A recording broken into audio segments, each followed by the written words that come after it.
जिसे ट्रंप ने दुनिया के सामने नीचा दिखाने की कोशिश की, उसी नेता के कंधे पर हाथ रख चलने लगे पीएम मोदी।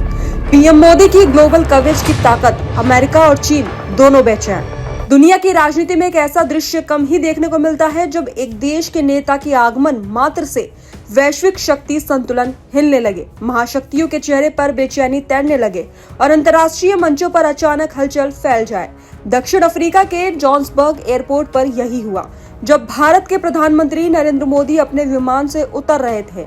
ये सिर्फ एक आधिकारिक दौरा नहीं था, ये एक ऐसा क्षण था जिसे अमेरिका की राजनीतिक गलियों से लेकर यूरोप की रणनीतिक डेस्क तक, एशिया के एक्सपर्ट से लेकर अफ्रीका के विचारधारकों तक हर जगह चर्चा का नया तूफान खड़ा कर दिया। कैमरों की फ्लैश लाइटों के बीच एयरपोर्ट्स की लाल कालीन के उस क्षण में जब दक्षिण अफ्रीकी महिलाएं जमीन पर लेटकर भारत के प्रधानमंत्री का स्वागत कर रही थी, दुनिया अवाक थी। कोई समझ नहीं पा रहा था कि ये सम्मान था, संदेश था या एक राजनीतिक संकेत। लेकिन जो भी था, उसे वैश्विक राजनीति के तापमान को एक झटके में कई डिग्री बढ़ा दिया। तो वहीं ठीक इसके उलट दुनिया के सबसे शक्तिशाली कुर्सियों में से एक अमेरिकी राष्ट्रपति डोनाल्ड ट्रंप इस G20 समिट के हटने का ऐलान कर रहे थे।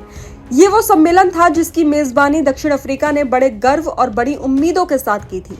लेकिन ट्रंप का दूर रहना सिर्फ एक कूटनीतिक निर्णय नहीं था, ये एक प्रकार का संदेश था, एक नाराजगी थी या शायद एक व्यक्तिगत रंजिश जिसकी जड़ें कई सालों पुरानी थी।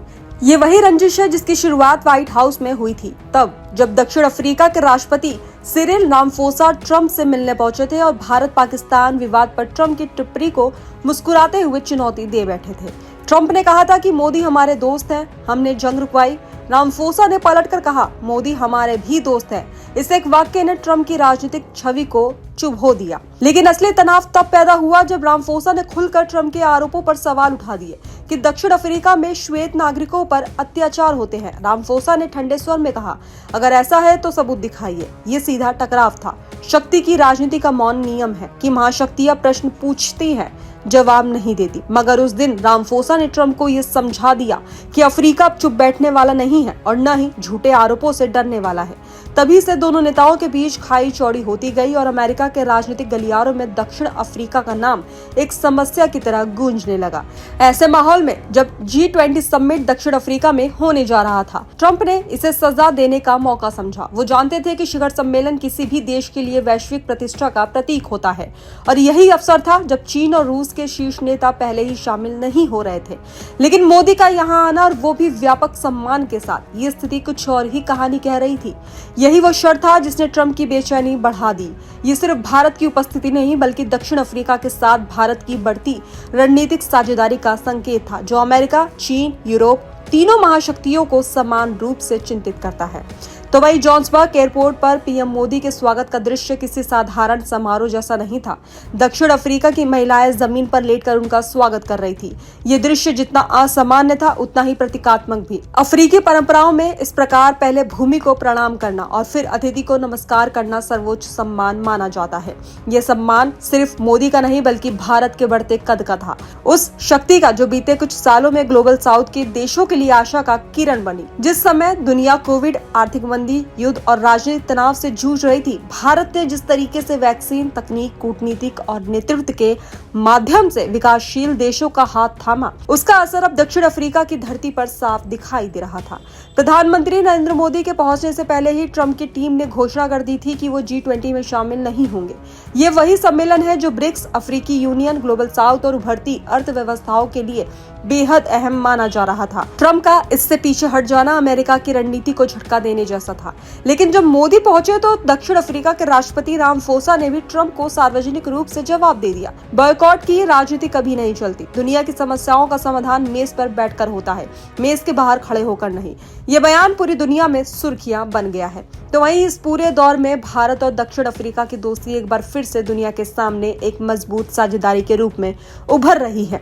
भारत ने अफ्रीका में अपनी पकड़ पिछले कुछ सालों में तेजी से मजबूत की है।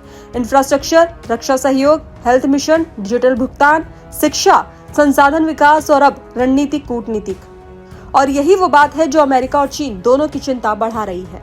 ग्लोबल साउथ में भारत का नेतृत्व जितना मजबूत हो रहा है, वैश्विक शक्ति संतुलन उतना ही भारत की ओर झुक रहा है। G20 का ये समिट दक्षिण अफ्रीका के लिए ऐतिहासिक है, क्योंकि ये पहली बार है जब अफ्रीकी धरती पर इस सम्मेलन की मेजबानी हो रही है। इससे पहले पिछले 3 सम्मेलन इंडोनेशिया, भारत और ब्राजील जैसे देशों ने आयोजित किए, जो सभी ग्लोबल साउथ के महत्वपूर्ण स्तंभ है। इसमें भारत की भूमिका लगातार निर्णायक रही। ब्रिक्स का विस्तार हो या अफ्रीकी यूनियन को G20 में स्थायी सदस्यता दिलाना भारत की कूटनीतिक हर मंच पर असर छोड़ रही है। यही वजह है कि पीएम मोदी का दक्षिण अफ्रीका पहुंचना सिर्फ एक दौरा नहीं बल्कि एक घोषणा है। घोषणा इस बात की कि भारत अब सिर्फ वैश्विक मंच का हिस्सा नहीं बल्कि उस मंच का नेतृत्व कर रहा है। अफ्रीकी महिलाएं जमीन पर लेटकर केवल एक व्यक्ति का स्वागत नहीं कर रही थी, वे भारत की उभरती ताकत, उसकी प्रतिष्ठा और उसके नेतृत्व को प्रणाम कर रही थी। तो वहीं अब दुनिया की नजरें इस बात पर टिक चुकी हैं कि आखिर मोदी और रामफोसा के बीच कौन सी नई रणनीतिक डीलें होंगी, चाहे वो व्यापार में हो, रक्षा सहयोग में, ऊर्जा सुरक्षा में या ग्लोबल साउथ के लिए एक नए आर्थिक ढांचे में। ये साझेदारी भविष्य के भू राजनीतिक मानचित्र को बदल सकती है और अमेरिका व चीन दोनों के लिए यही सबसे बड़ा डर है, क्योंकि जब भारत और अफ्रीका एक साथ खड़े होते हैं तब विश्व राजनीति का केंद्र बदल जाता है।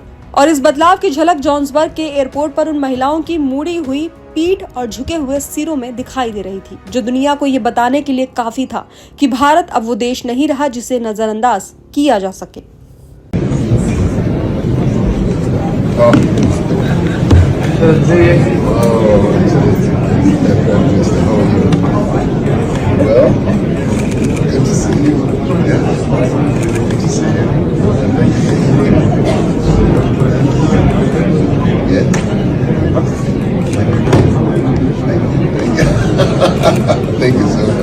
G20 open satellite data partnership का सुझाव सामने रख रहा है। इससे G20 देशों के स्पेस एजेंसियों का सैटेलाइट डेटा और एनालिसिस ग्लोबल साउथ के देशों के लिए अधिक सुलभ, इंटरऑपरेबल और उपयोगी बनाया जा सकता है। फ्रेंड्स, ग्लोबल ग्रोथ के लिए सस्टेनेबिलिटी और क्लीन एनर्जी जरूरी है। ये सुनिश्चित करने के लिए क्रिटिकल मिनरल्स का बहुत बड़ा रोल है। ये मानवता की साझी संपदा है। इसलिए Bharat G20 critical minerals circulatory initiative का प्रस्ताव रखता है।